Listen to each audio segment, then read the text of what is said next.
Hi, good day, and welcome to the Parental podcast.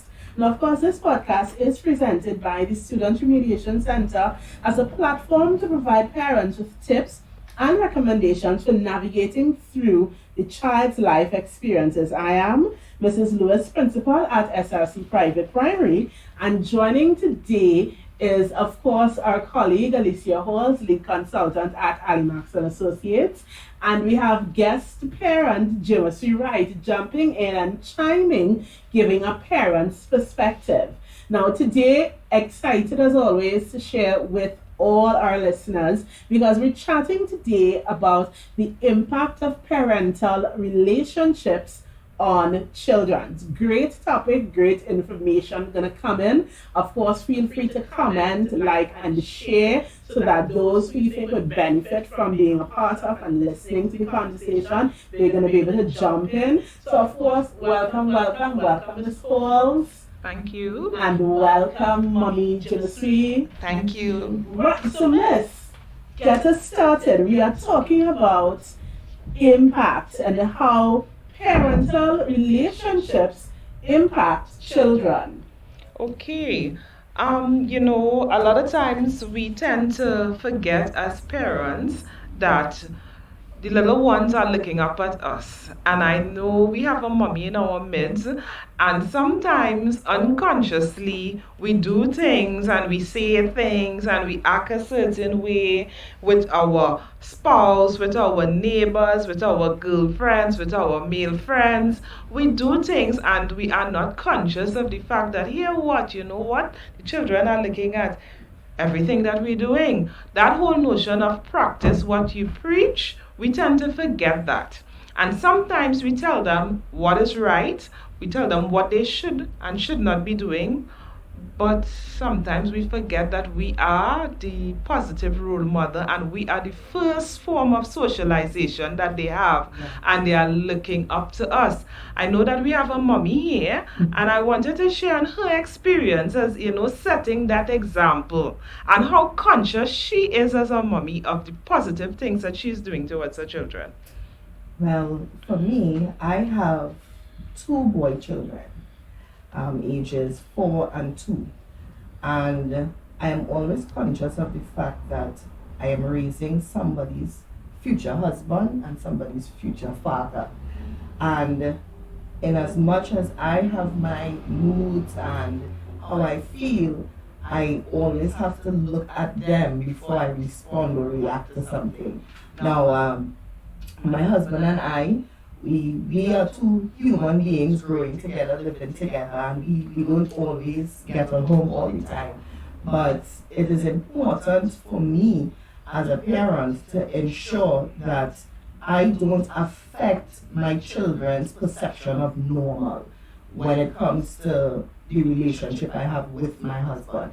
I make sure that even in a disagreement, we don't display toxic behaviors in front of them that now teaches them that this is normal and this is how I should respond when I have my own relationship, my own marriage, my own. What we try to do is, just as much as we have to teach them, we have to learn how to communicate without the toxic behaviors, without the toxic language, without the toxic, aftermath with the silent treatment and all these things they look at. I could remember one instance, my husband and I were having a disagreement in the car. The two boys were in the back seat, and our voices started to elevate, and my elder son yelled out, be quiet. And my husband and I looked at each other and we were like, okay, that was different. He doesn't like to hear us argue.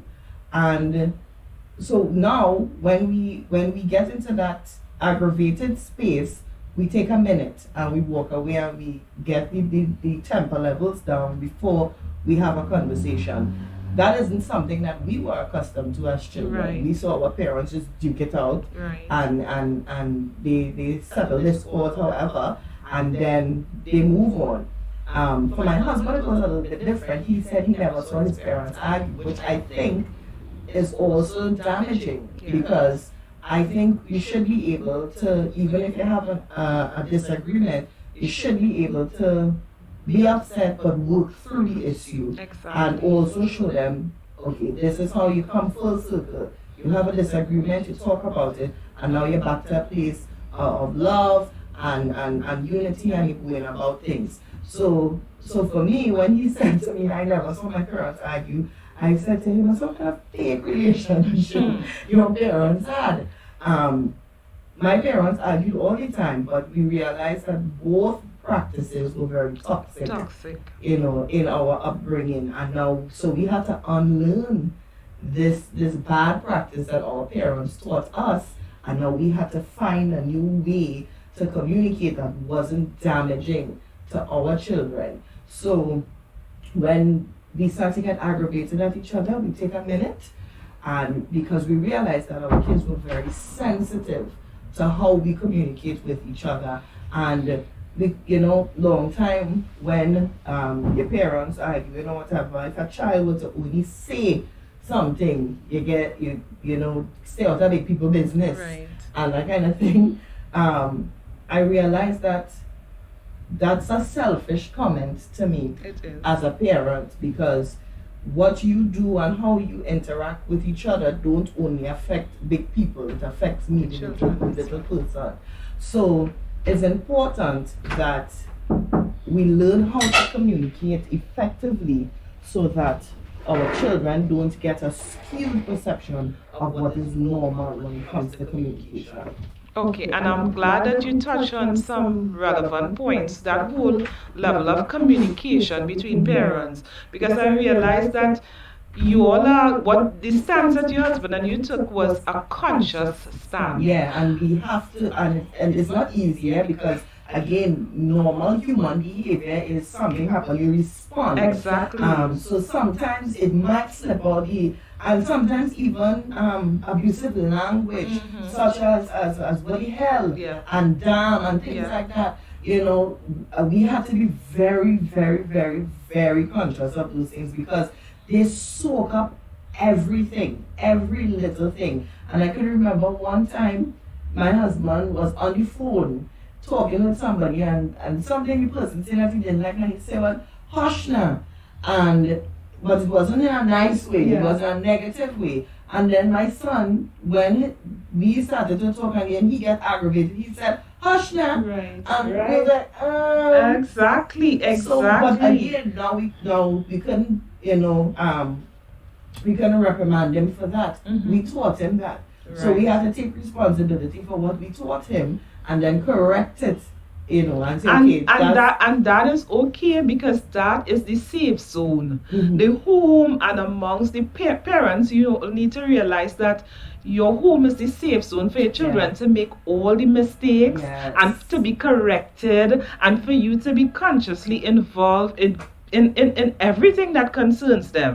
And if you're talking about that positive relationships, and I'm glad you mentioned that it was just not between you and your husband that your son observed.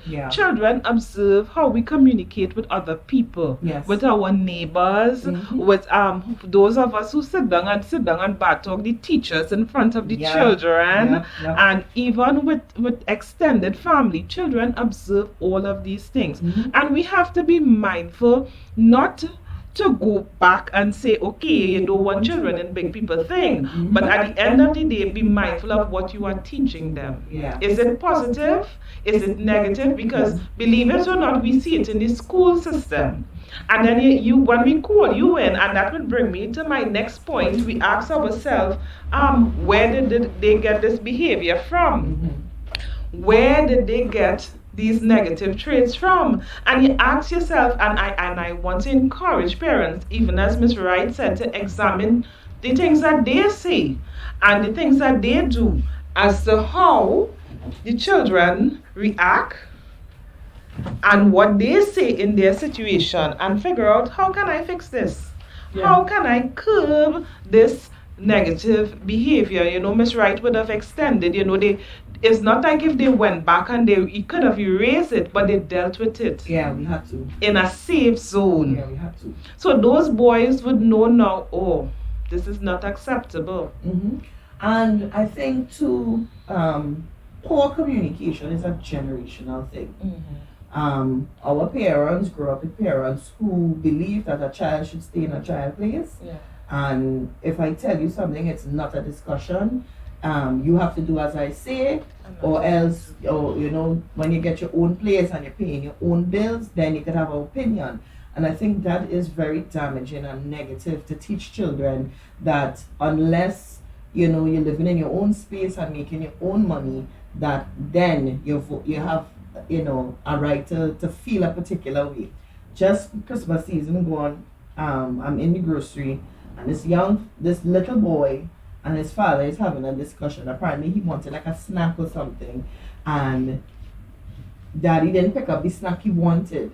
So he was upset. Obviously the child will be upset, and we have to encourage children to express themselves in a respectful manner. We're not saying be rude and disrespectful, but I want to know how you feel at the end of the day. So the little boy was visibly, you could see he was upset, and the father tell him, and he said it pretty loudly because I heard it when he said, until you get a job, you don't have no opinions on what we buy in the grocery. And you could have seen he felt as though he wasn't valued. And it was the same way with communication. Our generations down the line, as a child, your opinion didn't matter, your voice didn't matter. And that's why it was easy for things like abuse to creep into families, because you don't talk about it. If I say this, would I be? Children must always feel safe to communicate in whichever way. And if they slip up and they get a little touchy, you have to let them know, well, hey, that's not how we say things, that's not how we do things. But you give them that opportunity and that chance to express themselves. And that's why when my son would repeat things that he would have heard, we are not the only contributors to his communication. He goes to a school. He have teachers that communicate differently than we have the social media and the wider media. Exactly. And he likes his YouTube videos. Yes. And he looks at different things, and he repeats things in a manner that okay, he get that from that show, right, that kind of thing. So we are involved in what he watch. What are you watching? I need to make sure that So like I always have a problem with Peppa Pig. I know some parents really love Peppa, but I personally find Peppa to be a little bit too rude. For a baby pig, for a little pig, and how she communicates with her parents. I could see how some children get attitudes. So even what they watch, what they listen to, contributes to the way that they communicate. And I'm glad you're bringing up all of these things, because the fact that you are bringing up these things shows that you are doing parenting consciously. Yeah. And you are mindful of some of the things that your children are looking at. Definitely. You are mindful of their interaction in school. Definitely. And that whole question with regards to negative characteristics or even negative words or negative behavior, you can easily pinpoint it to a show, or you can pinpoint it. And parents, you need to ask yourself that when you, as a social worker, when we see negative behavior in a 5-year-old or 6-year-old, we know that the children were not born bad. So the first question we ask parents is, where did your child learn that behavior? Wow. As Ms. Wright is clearly saying, your child, yes, the home is the primary source of socialization. So we're hoping that the examples you set are the good ones. Yeah. And even when you slip up, as mommy said, you have to be conscious and you have to correct and create that safe zone. And apologize. But you also have to be mindful that your children are part of a wider society. Yeah. You have to be conscious of some of the things that they are looking at, some of what they are hearing. Remember, we're talking about that whole impact of parent and relationship, some of the things that are being said in their presence. And if you are conscious of that, you're going to take this step here. Okay, so I'm not going to let you watch this YouTube channel, right? We may not be able to watch that because, as mommy said, she may not like Peppa Pig because what is being taught to her child there, right? How your child is being taught to communicate a certain way, your child is being taught to whine and grind when she don't get or he don't get his own way. And you may not appreciate those lessons.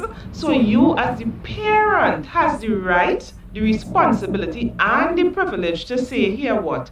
No Peppa Pig today. And we just using Peppa Pig as a reference, because to each his own. If you Peppa find Pig is just my personal form.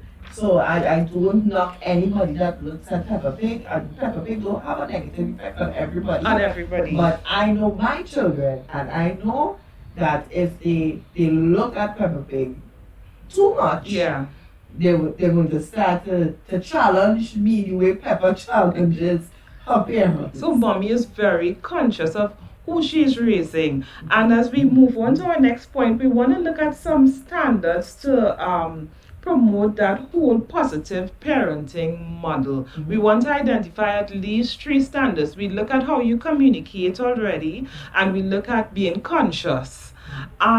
With regards to setting a standard as a mommy, what has been your experience in trying to set that standard in your home with those 2 boys? Well, as I started off saying, I'm always conscious of the fact that I'm raising someone's future husband and someone's future father. Mm-hmm. And again, from my own experience, both my husband and I, we know what it felt like to come from dysfunction. We saw the effects of broken family, a broken family. We saw the effects of what it did to us. Because my parents weren't together, my husband's parents divorced, and things like that. So we understand how all these things contributed to how we were built as adults. Right. And we had to be honest with ourselves and say, okay, some of these things were not right. And I'm not cutting across you, but even with that whole dysfunction and whatnot, what it does, and not everybody or not all of us who come from that background going to negative, because I'm looking at Ms Wright here. She's a beautiful, successful, and she has the mindset to do better. Yeah. But I think what parents need to realize as you bring up that whole point is that sometimes in that dysfunction we lose our children. Definitely. We have to say thank God that we don't lose all our children. But if we look at wider society and we look at what that toxic environment could do, that is why I encourage parents, sometimes if you all are separating, go for co-parenting, counseling, go for sessions as to help you as an individual overcome difficult situations, so that in raising your children, that some of the difficulties that you experience, you wouldn't pass it on. So I am glad that Ms. Wright bring up these topics, so that, at least you can be conscious of the fact that, okay, my life wasn't perfect, but here I have the opportunity to raise 2 young men and give them the best possible and the most positive environment. So standards, let me hear. Yeah, so in setting standards, I'm always conscious of the fact that they have to interact with other people in future. So what I plan now will manifest later. Right. So things like positive affirmation is very important, to my husband and I when it comes to my boys. Right. So we let them know that they are excellent, we let them know that they are great, that they are awesome, and we build up their confidence so that they know that even if they have challenges, because my older son had a sensory processing challenge, so he took long to talk. A lot of people didn't think he would have been able to go to preschool on time and potty train on time. And right now, he is breaking all sorts of barriers because we didn't look at his challenges and we didn't put him in a box and limit him. We literally pushed him. We literally affirmed in him that he could do the things that he is now doing. And now he's chatting away. Now he... so we saw the effects of positive affirmation. He is big on celebrating. If I do something, I need my high five. I need my you're awesome. And that's what we do. So we set a standard of greatness for our children. And I'm not saying that greatness will not be the same for everybody. Excellence will not be the same for everybody. But we know where he started and we know where we want him to get to. So we start to plan things in him that get him to that point. So definitely positive affirmation. Another standard that we set for our kids is that we are not afraid or ashamed to say we are sorry if we as parents do something wrong. Sometimes in the heat of the moment, we snap at him, and then we realize, okay, he was really trying to tell us that he didn't do it, and then we had to go back and apologize and say, son, I'm sorry, mommy's sorry, and we give him a treat, and just so he knows that he's not neglected, and that whatever he says is valuable. We want him to know that everything he says is valuable. We may not take all your suggestions, because at the end of the day, we are the parents and we make the final decision, but we do welcome your input and we do value your opinion on what you have to say, as long as we have an understanding that at the end of the day, we make the final decision, but we did take into consideration your feelings. Things like that will help promote healthy communication in him as he grows. So when he gets into school, he will have fights and bickering with people because he will know to value other people's opinion. When he becomes an adult and he has a disagreement at work, he will know not to shut people down, but to say, hey, the person next to him do something good, hey, good job, high five. Maybe a big man don't want to do high fives. Just celebrating other people and their greatness, things like that. We are conscious of that he will reciprocate these things as they grow into men. They will reciprocate those same behaviors. Good, that's excellent. Ms. Wright would have looked at some standards in her own home, and I'm asking parents to stop and look at the standards that you are creating. We would have looked at individuality, that whole positive affirmations. Sometimes we are, as parents, we communicate to our children and we communicate to our spouse how stupid they are, how dotish you are, you're just like your father. Parents, we need to be mindful of the things that we say. It is so important that we say the right thing, and I mean we do the right thing and we say the right thing, and we say it to our children to help mold them. I want to encourage parents to reflect on the standards that they are setting in their home, because at the end of the day, as Ms. Wright rightly said, that she raising somebody's husband. Parents, you are raising men and women to go out into society. And what really you are putting out into society. So ask yourself the question, am I setting the standards that I want my nation to have? Am I doing what I want to do, what I want to be done to me? And in asking yourself those questions, I am positive that you would be on the way to setting positive parenting. Anything else you want to say in closing? Just to encourage parents, you have bad days. You have bad moments, you might have a bad month. It's important that you pick yourself up and continue to press forward, and in trying to better the way that you communicate. And I know there's a lot of things that will contribute to how we communicate, as I mentioned before. How we were brought up contributed a lot to how we communicate with people now. But I will urge parents, as I did it, it was something I had to do for myself. I had to be honest with myself and check myself and be like, okay, everything I learned from a quote-unquote old school teaching was not positive and was not right and did not contribute to my upbringing in a positive way.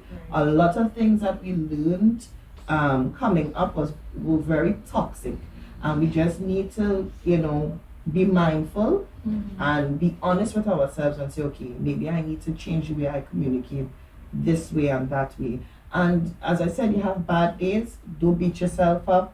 Being a parent is an on-the-job training situation. And no matter for how long you're a parent, if your child in their 20s, there's always something you need to learn about being a parent. So, fill yourself with information. Always know that there is an alternative way to deal with things than the way that you're accustomed dealing with it. So that would be my advice. So basically, there's a right way and there's a wrong way. There's a positive way and there's a negative way. And I want to encourage you parents to be mindful that in your relationships, you want to have that positive impact. I know Ms. Lewis was in the background for this discussion. I don't know if she have any closing words. She don't. So it was...